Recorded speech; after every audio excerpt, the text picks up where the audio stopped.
Good afternoon. Welcome, folks.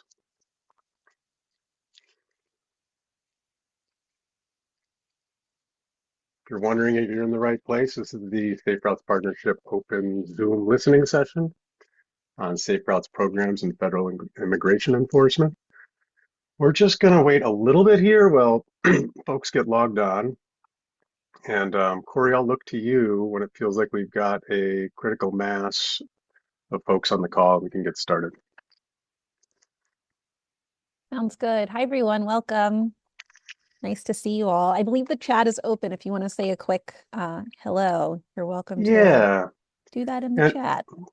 yeah. So while you're doing that, why don't you share your name, your location, and perhaps what drew you to today's conversation? Why are you here?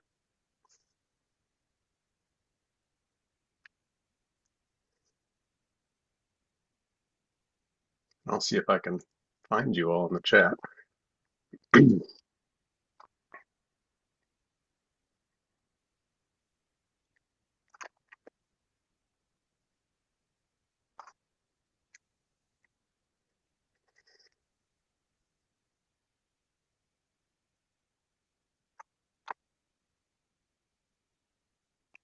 All right, there we go. I had a hard time Now, finding you all in the chat for a minute too, yeah, I don't know. but I see Where you did they all now. go? Thank you We all had for no being idea. here. Yes, Always thank nice you to for see who's joining us. joining us, where people are coming from. And again, what drew Yeah, you to today's conversation? Feel free to drop that into the chat too.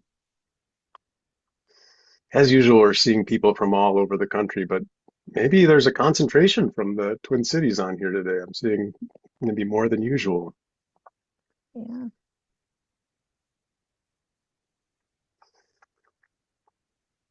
All right. Keep it coming in the chat as you all arrive.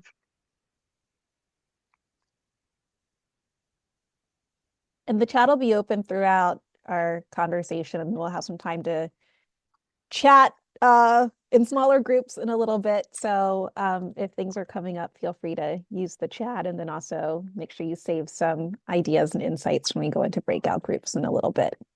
Thank you all for being here. Yes, thank you all for being here. And I'll actually kick us off, Corey. Thank you.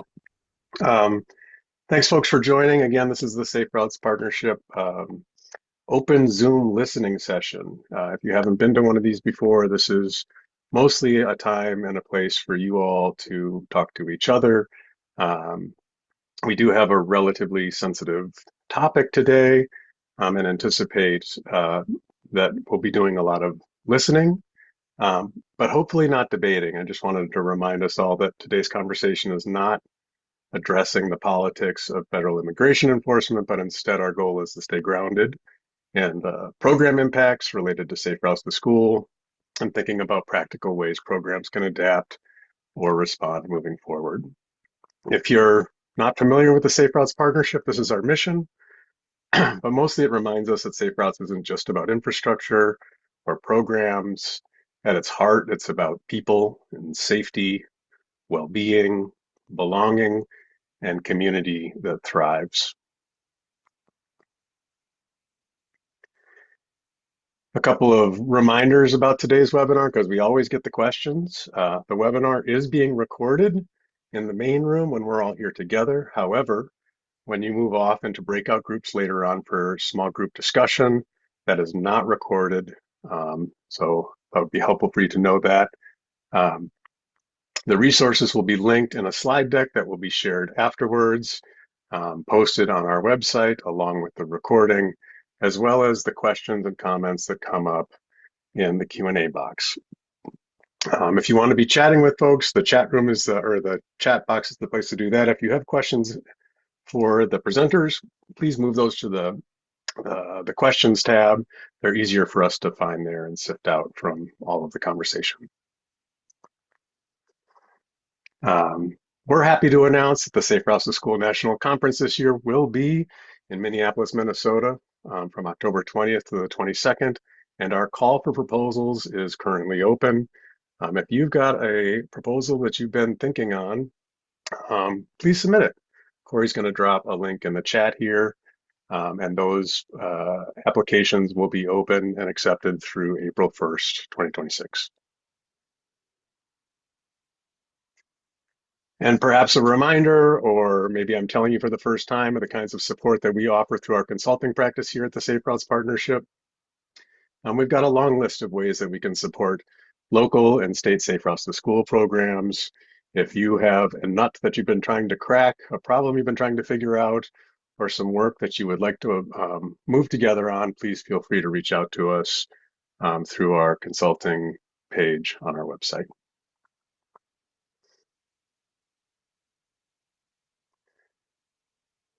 A little bit about why we are gathering today. I think we heard some of this in the chat at the opening here. But as Safe Routes practitioners, we know that many of you might be mid Safe Routes to School plan, or maybe you're putting together your first Bike to School Day event, or even considering revamping the arrival and dismissal processes around your school. And some of those things are hard to move forward with without acknowledging the harm that's being caused in our communities by increased immigration enforcement. Um, this space here today is for us to learn from each other, to understand how this quickly shifting community context is continually shaping our work, and how all of us can work together to navigate that change and adapt.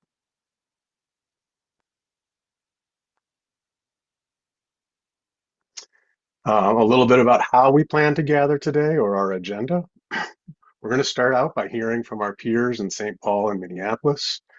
After we've had some time to hear from them, everybody here will move out into small group conversations with each other.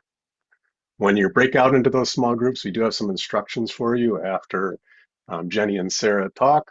But let me say now that I hope that folks on on those breakouts are listening with curiosity and care for different lived experiences, speaking from their own perspectives, leaving room for others, and I think most importantly, embracing the idea that it's okay to be learning out loud, that nobody here has the answers. And that is why we're having an opening Zoom listening session. After we're done with the small groups, we'll return back for short sharebacks and next steps.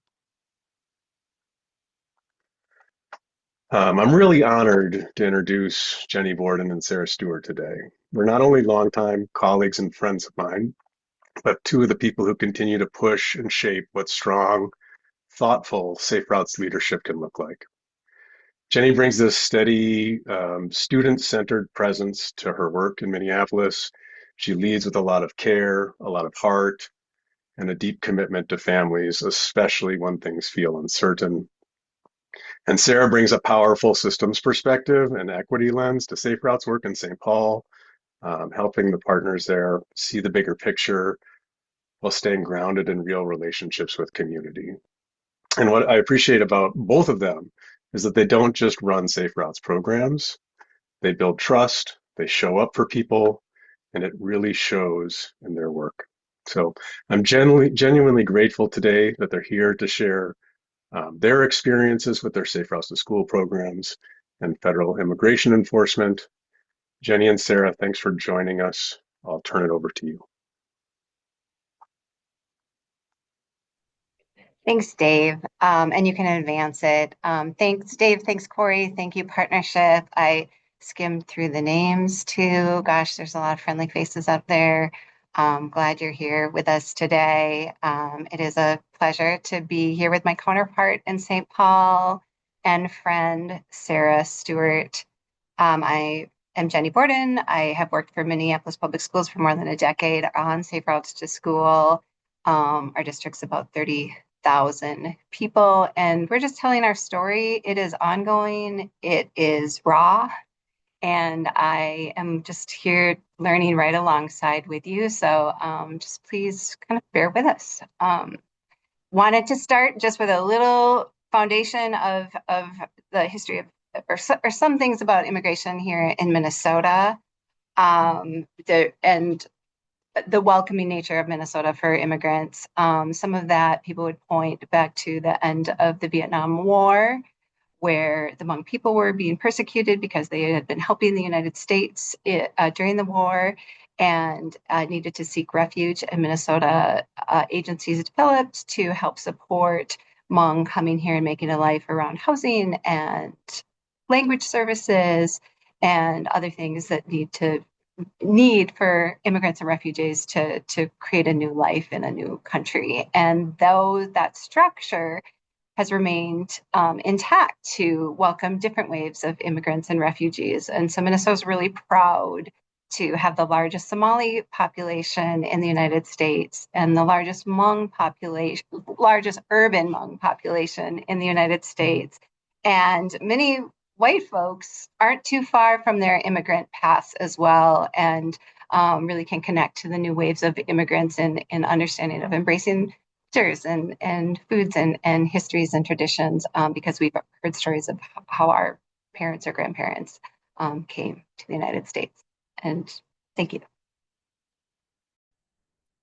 Hi, everyone. I'm Sarah Stewart from the St. Paul Public Schools, and I'm really glad to be here today to think with all of you, share our story and hear your stories too. I think we have a lot to learn from each other, and I appreciate how many people are here today. Um, and I live and work in St. Paul. I've been working in St. Paul Public Schools since 2019. Before that, I was lucky to work in the city of Minneapolis with Jenny in my role there. So I've been learning from Jenny for many years and working with her for a long time. And I think that the closeness of us and our cities are similar, right? So Minneapolis and St. Paul really are the twin cities. You can see this map we wanted to show. We are geographically relatively small area and really connected to each other. Depending on where you are, you can pass from one city to the other without knowing, although a lot of the time you are crossing a river. And we're also very diverse cities and have a lot of immigrants within our communities as a result of a lot of immigration to the U.S., but also the things that Jenny was talking about in the last slide about our community organizations that really do help bring and support refugee communities, especially. Our communities are not totally evenly distributed across the Twin Cities. So you can see some neighborhoods have higher concentrations of immigrant communities. So that's just an important note as we talk a little bit more about equity going forward as well. Okay, sorry, go ahead now, Dave. And this is just a snapshot. This is from a public website where just individuals can report seeing ICE. They can upload pictures and descriptions. And so this is just a single day, January 13th, that just gives you an idea of what it is like to be in a community that's moved from 150 ICE agents roughly to 3,000. And so the center right there is Minneapolis and St. Paul, but the whole metro area around it was affected or is currently affected. And then the small towns and rural communities too. You see clusters on this map around St. Cloud, around Wilmer, and Rochester. And you can advance.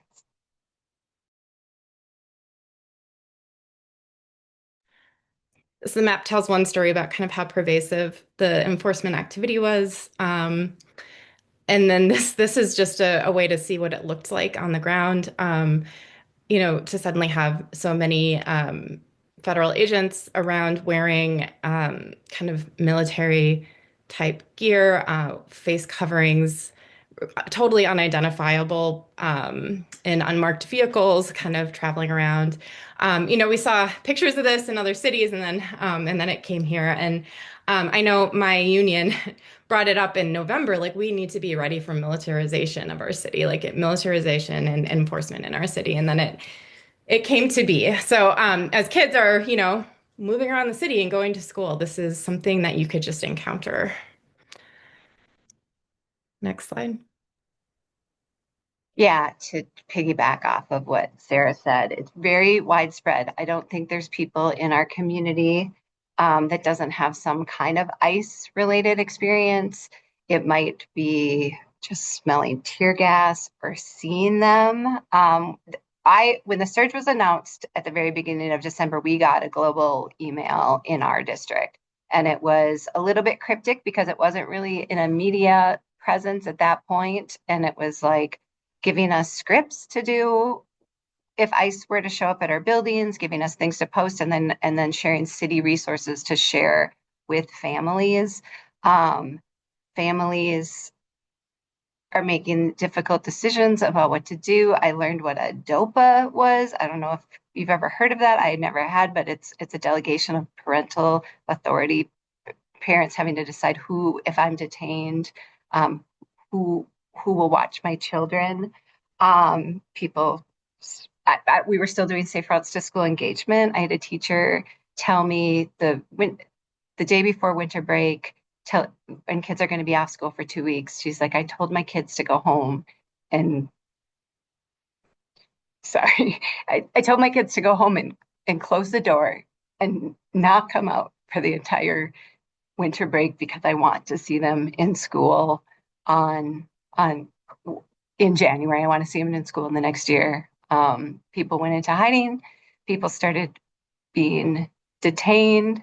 Some were released. The kind of the worst stories were ones that I heard like that were told to me from a teacher in another school district. So it's not just Minneapolis, it's not just St. Paul, but a mom and a child were on their way to school. They're picked up by ICE. From ICE, they actually call the dad and say, we're going to school, and they never show up at school. And so then the school is frantic. They're working with the police. They eventually find the children, and they're in Texas, and you can advance.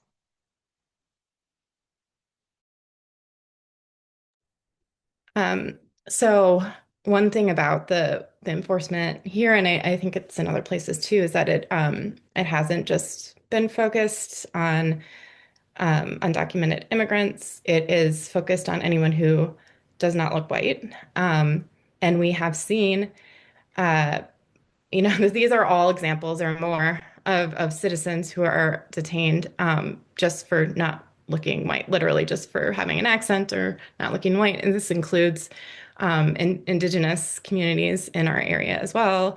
Um, people who were here before any other immigrants came. Um, and it also includes citizens, but also people who have kind of legal status, have pending asylum cases, have work permits, have no reason really to think that they would need to be in hiding. And so it's really forced, but just being in public it isn't necessarily a safe thing for a lot of people now. Even our mayor in St. Paul is among immigrant, and she carries her passport. My coworker brings her passport to take out her garbage. So that's like how intense the enforcement was and how untargeted it was as well. And this is just another thing that we know is that there's a ton of ICE agents around and a ton of reckless driving, just generally, kind of all over the place, going through stop signs, speeding, just whipping around, turning around quickly, all these things, you see it. And this is just one example in St. Paul where the federal agents decided to engage in a chase of a car and led to, through busy neighborhoods, past a school about 5 minutes after arrival time, and led to a crash. Our police department does not engage in chases almost ever because it's so dangerous in an urban area. Definitely not around schools, definitely not around, arrival time. All these things have to be considered, and that it isn't a consideration really. And quote from our mayor, this incident today at Selby and Western underscores the fact that ICE is still present, causing chaos and putting residents at risk.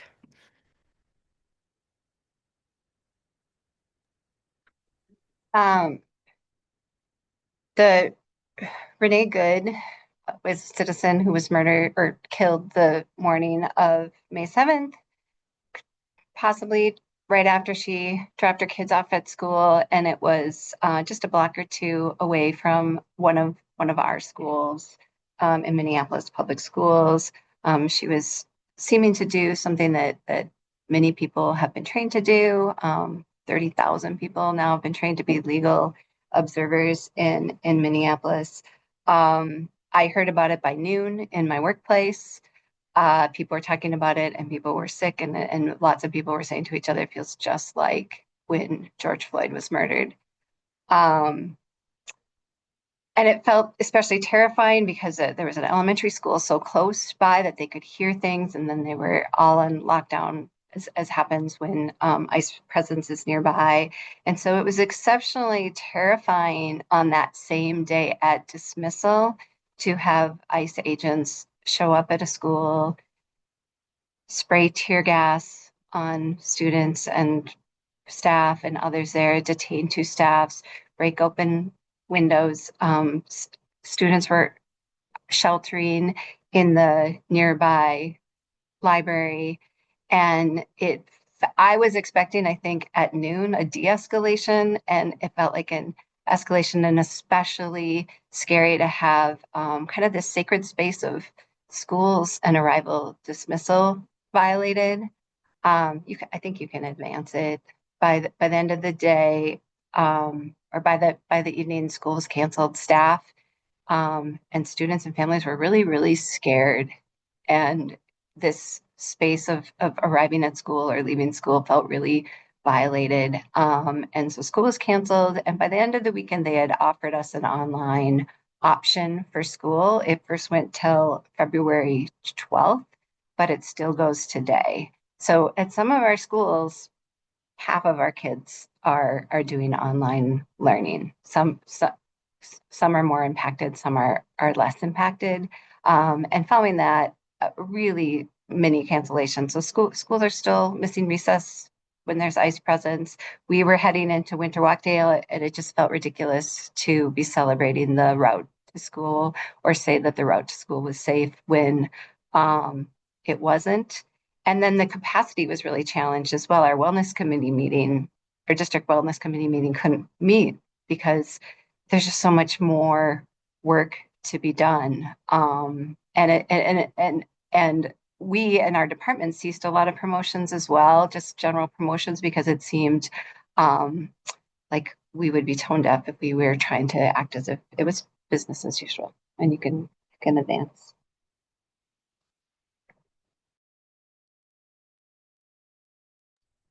So that day was also, I think, a wake-up call almost for St. Paul as well. We eventually did go to a virtual learning option, not quite as quickly as Minneapolis, but now, about a quarter of our students have been learning virtually. And again, some schools it is half or more of students who are learning virtually.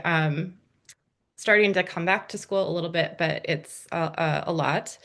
Um, and I think again for good reason, the enforcement happening near schools or where students are present.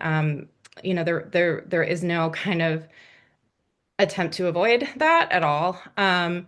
Just a couple examples here. We have vans that transport students, typically either students in special education or students who are unhoused, that are kind of third-party vans.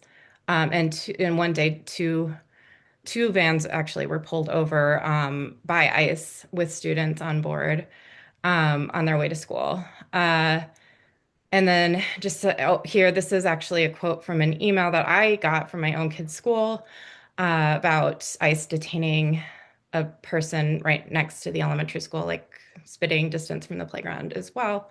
So these things are happening kind of everywhere in the community, and schools are not accepted from that, even if they haven't come on to, into a school building. It's still kind of around everywhere. Next slide. And these are just pictures. I mean, you just in the community, the whole thing is obvious everywhere all the time. Anytime you're in public, we have signs on every building and every entrance saying that we don't allow immigration enforcement without a judicial warrant. You see signs where people have been taken, but also just like a hopeful sign. Places have become drop-off sites for supplies and helping as well. Yeah.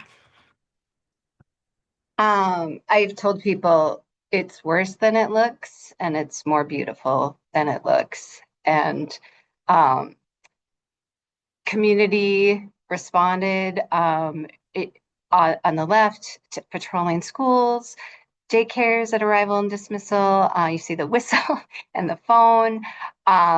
principals can still like alert the community if they're worried, and even more people will show up. And I think if you work in the realm of personal safety, some of this feels really similar yet intensified. And it's been my dream to have like a network of community people supporting our kids on the route to school. Our schools are also doing really heroic work to feed people who are in hiding, drive kids. There's this vast network of, I mean, we're Safe Routes to School, and there's the walk to school, and there's some walking buses, but I would say it's a lot more of driving because of the just feeling unsafe in space. So people are driving, people are paying rent, and the people I see is like the schools are doing this incredible work, and you can advance.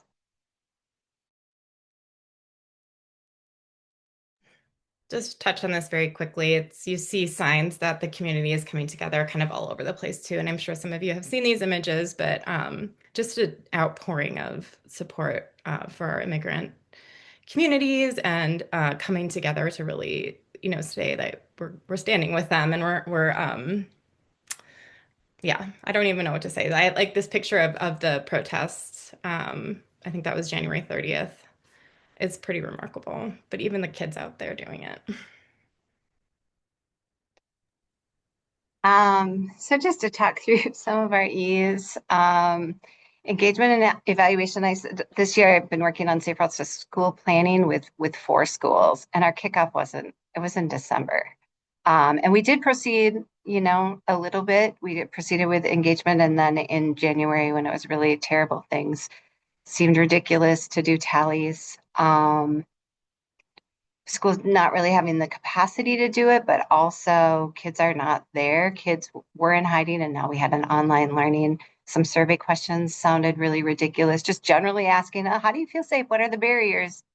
Without acknowledging the context, but also like, tell me your race and your ethnicity and what languages you speak at home. And oh, hey, give me your route to school while you're at it seemed also not appropriate for the time. It felt very heavy to me because safety was in our name as things were like in December, it felt very heavy because I kind of felt like, what can I even do? But we do have assets in this. Safe Routes to School is about bringing communities together, is about bringing these different partners together to make it safe for kids to travel, to make it safe for them in the public realm. And so it really was it shouldn't be no surprise that when we had a meeting called in the face of ice in the neighborhood, 600 people showed up, and the person, somebody spoke up to tell us about how we could help with the food and the rides. And she started by saying, well, this all started when we were doing Safe Routes to School planning, and I connected with parents at my kids' school. And I guess I would say that's not a coincidence.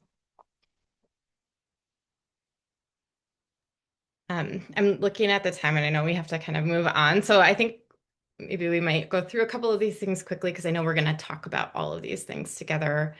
Um, but yeah, so I think maybe just a last point is that partners and people, things are difficult and changing and also great in some ways. People are stretched thin. People are doing so much more than they were before. So, thinking about asking for help or feedback or anything is difficult. But we also have so many new people coming out and working with schools and helping schools and being present at schools. So there's a lot to think about.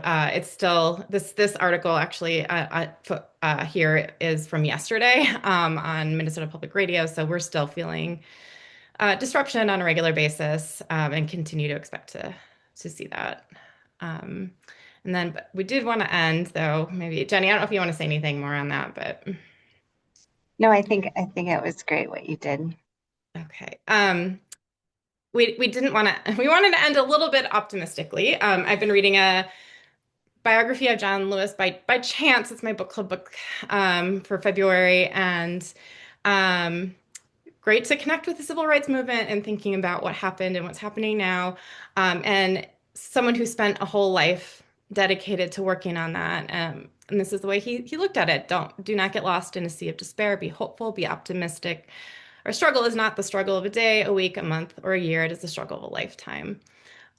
And then maybe Jenny, you can speak on this too, but just like Safe Routes does have a role going forward. It does have a role in our recovery. It has a role in our opportunities to kind of reclaim public spaces and safety in those spaces and joy and all those other things. So we're looking forward to doing those things when we can.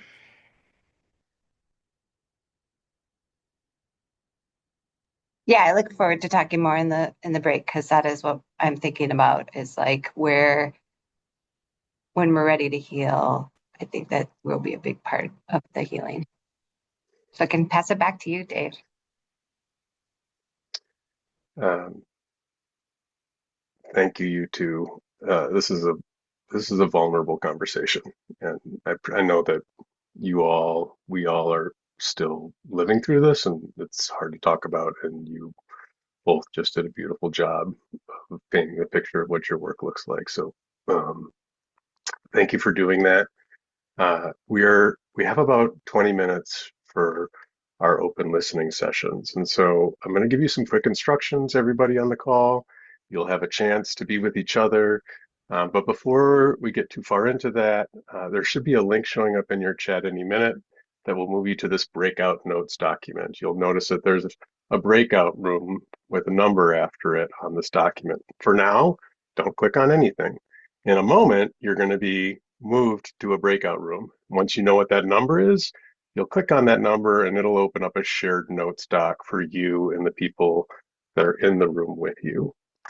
So do it now before you get moved to another room. Click on the link that Corey is dropping in the chat to this kind of jump off base for the breakouts. And then once you are in the breakouts, there are some instructions at the top of your notes, but let me just rattle a couple of them off. Introduce yourselves quickly. We don't have a ton of time, but say hello. And if you're comfortable and able, please keep your cameras on. This is a challenging conversation, particularly if you're talking to a dark square. Um, Hopefully somebody in your group will volunteer to facilitate, but if not, pick a facilitator and pick a note taker, somebody that can capture any key themes that are coming up. And the more that you all capture in those documents, the more that we're going to be able to bring back to folks that have been on this call afterwards, kind of what was heard across the 18 or so breakout rooms. There are questions in there that you can use as a guide. Feel free to skip around and grab the ones that your group wants to talk about. Add any helpful resources or links that get shared in that document. And please make space for all of the folks in the room to share their opinions. Our staff will be available in the lobby if you get stuck, so feel free to message us. And then perhaps this goes without saying, but I'll say it anyways. This is a new topic. We're all learning. Um, Please stay curious and open and willing to hear from each other. And with that, I think we will move you to your breakouts.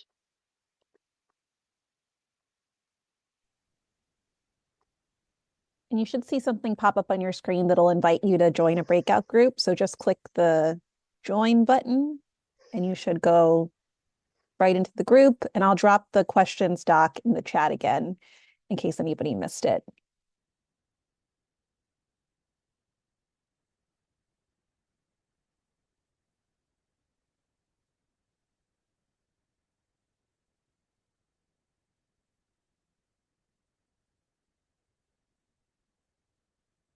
And if you're not in a group yet or don't see a join button, I can get you to where you need to be.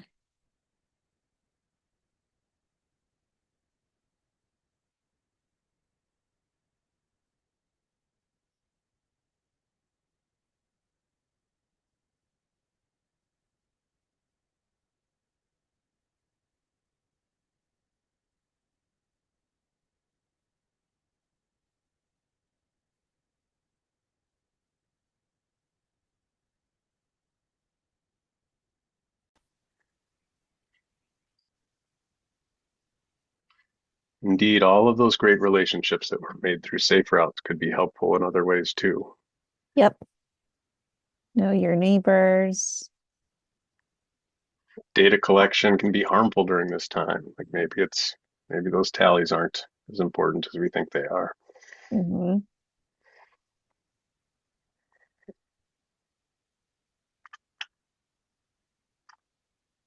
Let's see, what else do we have? Some organizations are not responding serious enough. Sarah said something about this with her union putting out an email, and I just wanted to emphasize that 3 months ago, we were hearing about what was happening in Chicago and maybe weren't paying close enough attention. And in the early months of ICE occupation in Minneapolis, we turned to the people in Chicago to learn from them and what they had done when ICE was there.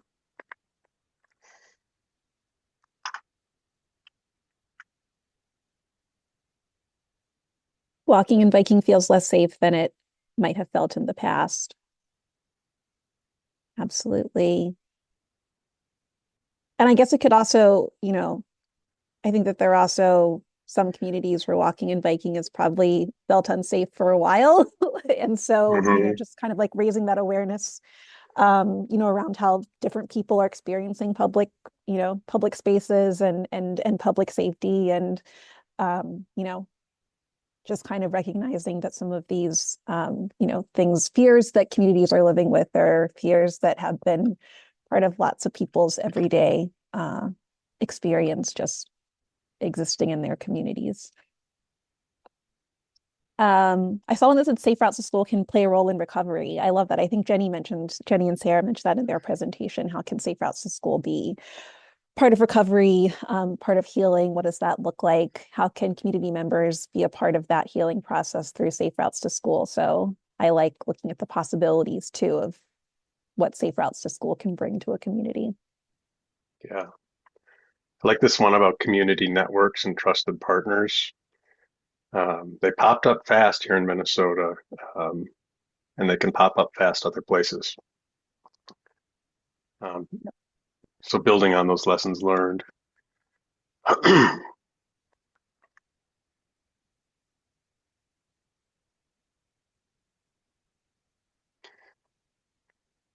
don't we just take maybe 30 more seconds on this one? Get your responses in.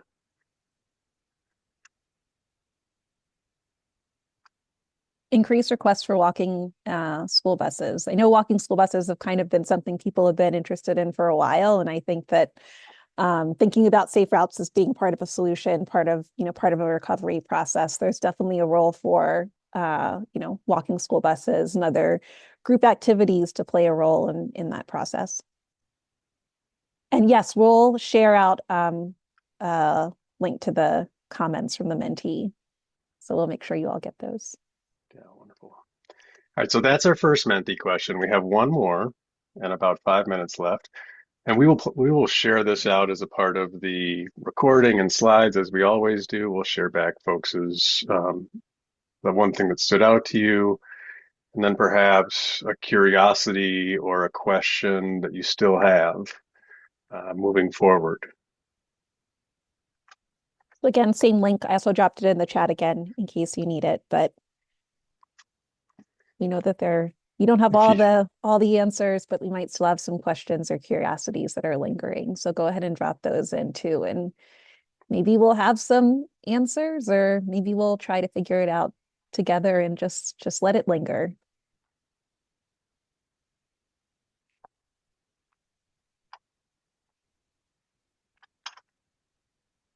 Should I be collecting data? That's a good question. What kinds of data? I know that in the breakout conversation that I was in, there were a few, in the breakout discussion I was in, there were a few comments about data and what to collect, or maybe how to use other, like data sources or data collection methods that allow people to be a bit more anonymous and that, have a bit more of those privacy controls on to make sure that students and families are protected. So that's a great question.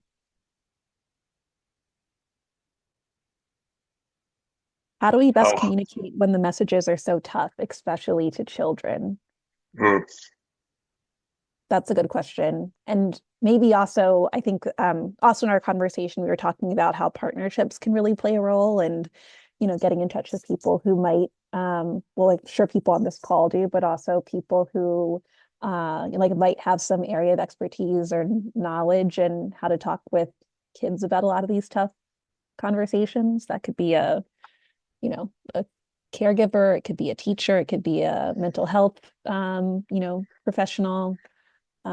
So being able to kind of see who's in your community who you can reach out to if you have questions about that. Books, also a great way to do that.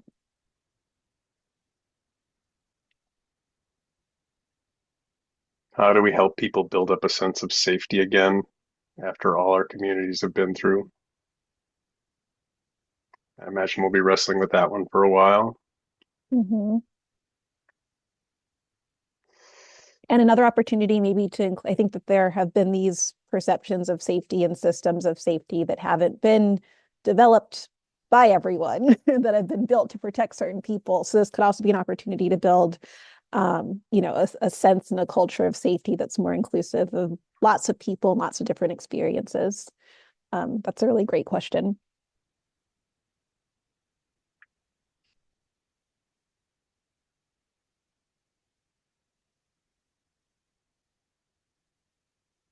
Okay, go ahead and get last comments in if you have them. Yeah, Last and as you comments, as these you are do great. that, those will still come in on that last question. So if you're still ruminating on what that curiosity is, take a minute if you will, and just head to close out here. See if I can find where I was. I think one more time, I just want to express my gratitude for Jenny and Sarah joining us and telling us their story as it has been and as it unfolds. And for those of you that joined us today with an open mind, think about how this might impact what it is that you do. And as somebody said in one of their mentees, learn from cross-state collaboration. We do plan to stay connected. So, if you have questions, you can email me at dave@saferoutespartnership.org. If you are not already a member of the Safe Routes to School Google group, you can email Margot at saferoutespartnership.org and send her the email address you'd like to use to sign up for that Google group. There's tons of great conversations happening in there every day. And then in a moment, and Corey, you'll have to verify how this is happening, a post-webinar survey will pop up. It'll either pop up on your screen or it'll pop up in the chat via link. And if you take 30 seconds to fill that out, it helps us make sure that we continue to provide useful and quality content to those of you that are out there doing this work on the ground. So please take 30 seconds to tell us how this went for you, and we look forward to seeing you in the future. Yeah, Take care. it should pop up as you exit the meeting. So take 30 seconds as you hop off. Um, please fill out our survey. We love to hear from you all, and we will be in touch soon. And looking forward to seeing you all. Thanks so much for being here. Thanks, everyone.